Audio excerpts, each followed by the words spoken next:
ಚಿಂದಿ ಉಡಾಯಿಸೋ ಖಾರ ಬಣ್ಣ ರುಚಿಯನ್ನು ನೀಡುತ್ತದೆ. ಆಚಿ ಮೆಣಸಿನ ಪುಡಿ ಚಿಂದಿ ಉಡಾಯಿಸೋ ಖಾರ ಬಣ್ಣ ರುಚಿ. ಆರ್ಭಟ ನೀರಲ್ಲಿ ಕೊಚ್ಚಿ ಹೋಗ್ತಿದ್ದ 4 ಜಸ್ಟ್ ಮಿಸ್ ಆಗಿದ್ದಾರೆ. ಮಾನ್ವಿ ತಾಲೂಕಿನ ದೋತರ ಬಂಡಿ ಸೇತುವೆ ಮುಳುಗಡೆ ಆಗಿರೋದು.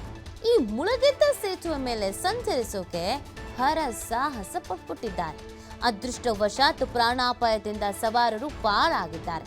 2 ಬೈಕ್ಗಳಲ್ಲಿ ಸಂಚರಿಸ್ತಾ ಇದ್ದ 4 ಬಚಾವ್ ಆಗಿರೋದು. ನೋಡಿ, ಇನ್ನು ಮುಂದೆ ಈ ಮಳೆಗಾಲ, ಸೊ ಇಲ್ಲಿ ಸೇತುವೆಗಳು ಮುಳುಗಡೆ ಆಗಿರೋದು, ಈ ಥರದ ಘಟನೆಗಳು ನಡೆಯುವಂಥ ಸಂದರ್ಭದಲ್ಲಿ ಅದು ಗೊತ್ತಿದ್ದು ತಪ್ಪು, ನಮಗೆ ಸಮಸ್ಯೆ ಆಗ್ಬೋದು, ಗಂಡಾಂತರ ಇರುತ್ತೆ, ಅವಘಡ ಆಗ್ಬೋದು, ರಿಸ್ಕಿ ಇದೆ ಗೊತ್ತಿದ್ರೂ ಕೆಲವರು ಹುಚ್ಚಾಟ ಮೆರೀತಾರೆ.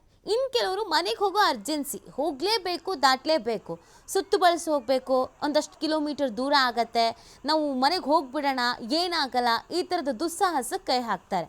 ಹೆಚ್ಚು ಕಮ್ಮಿ ಆಗಿದ್ರೆ ಇಲ್ಲಿ ಪ್ರಾಣನೇ ಹೋಗ್ತಾ ಇತ್ತು, ನೀರಲ್ಲಿ ಕೊಚ್ಕೊಂಡು ಹೋಗ್ತಾ ಇತ್ತು. ಆದರೆ ಇದೀಗ ಎಲ್ಲರೂ ಸೇಫ್ ಆಗಿದ್ದಾರೆ. 2 ಬೈಕಲ್ಲಿ 4 ಅಲ್ಲಿ ಪಾಸ್ ಆಗೋಕೆ ಮುಂದಾಗಿರೋದು. ಈ ಬಗ್ಗೆ ಮತ್ತಷ್ಟು ಮಾಹಿತಿ ನೀಡ್ತಾರೆ ನಮ್ಮ ಪ್ರತಿನಿಧಿ ಸಿದ್ದು. ಈ ಅವಘಡ ಹೇಗಾಯಿತು, ಹೇಗೆ ರಕ್ಷಣೆ ಮಾಡಿದ್ರು ಅಂತ?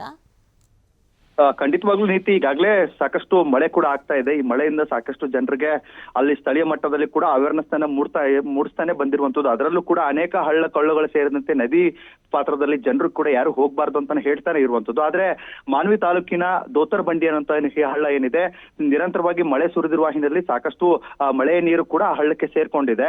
ಅಲ್ಲಿ ಬರುವಂತ ಉಕುಟ್ನೂರ್ ಆಗಿರ್ಬೋದು, ಬೆಳವಟ್ಟಿ ಆಗಿರ್ಬೋದು, ದೋತರ ಬಂಡಿ ಆಗಿರ್ಬೋದು, 2 ಗ್ರಾಮಗಳಿಗೆ ಸಂಪರ್ಕಿಸುವಂತ ಏನು ಕಡಿತ ಈ ರೋಡ್ ರಸ್ತೆ ಏನೈತೆ ಅದು ಕಡಿತಗೊಂಡಿರುವಂತದ್ದು.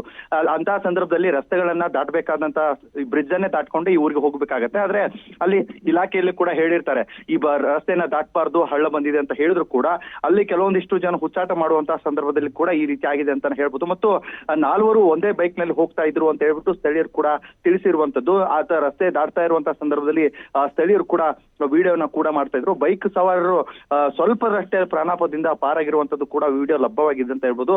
ಹಳ್ಳದ ಸೇತುವೆ ಮಧ್ಯದಲ್ಲಿ ನಿರ್ಮಾಣವಾದಂತಹ ಒಂದು ದೊಡ್ಡದಾದ ಗುಂಡಿ ಕೂಡ ಐತೆ. ಆ ಗುಂಡಿಯಲ್ಲಿ ಕೂಡ ಇವರು ಸವಾರರು ಬೀಳ್ತಾರೆ. ಬಿದ್ದಂತಹ ಸಂದರ್ಭದಲ್ಲಿ ಆ ಗುಂಡಿಯ ಬ್ರಿಡ್ಜ್ ಏನಿರುತ್ತೆ, ಬ್ರಿಡ್ಜ್ಗೆ ಕೆಲವೊಂದು ಕಟ್ಟಿಗಳನ್ನ ಕೂಡ ಮಾಡಲಾಗಿದೆ. ಆ ಕಟ್ಟಿಗೆ ಹೋಗಿ ಇವರು ಬೈಕ್ ಕೂಡ ನಿಂತ್ಕೊಳ್ಳುತ್ತೆ. ಬೈಕ್ ನಿಂತ್ಕೊಂಡಿರುವಂತಹ ಸಂದರ್ಭದಲ್ಲಿ ಅಲ್ಲಿ ಸ್ಥಳೀಯರು ಕೂಡ ಆದಷ್ಟು ಬೇಗನೆ ಅಲ್ಲಿ ಹಳ್ಳದ ಪಕ್ಕದಲ್ಲಿರುವಂತಹ JCB ಗಳನ್ನ ಕೂಡ ಕರಿತಾ ಇರ್ತಾರೆ. JCB ಮೂಲಕ ಆ ಗ್ರಾಮಸ್ಥರು ಸೇರಿಕೊಂಡು ಆ ಬೈಕ್ ನ ಹೊರಗಡೆ ಎತ್ತಿರುವಂತದ್ದು. ಸೇತುವೆ ಮುಳುಗಡೆ ಆಗಿದ್ರಿಂದಾಗಿ ಮತ್ತು ಜೀವ ಭಯದಲ್ಲಿ ಸಾಕಷ್ಟು ಈ ಹಳ್ಳ ದಾಟುವಂತ ಜನರಿಗೆ ಸಾಕಷ್ಟು ಹೇಳಿದ್ರು ಕೂಡ ಕೇಳ್ತಾ ಇಲ್ಲ. ಸದ್ಯ ಈಗಂತೂ ಹಳ್ಳ ದಾಟುವಂತರ ನಿಲ್ಲಿಸಲಿಕ್ಕೆ ಅಧಿಕಾರಿಗಳು ಕೂಡ ಮುಂದಾಗಿರುವಂತದ್ದು. ನೀತಿ, ಓಕೆ, ಥ್ಯಾಂಕ್ ಯು ಸಿದ್ದು ತಮ್ಮೆಲ್ಲ ಡೀಟೇಲ್ಸ್ಗಾಗಿ.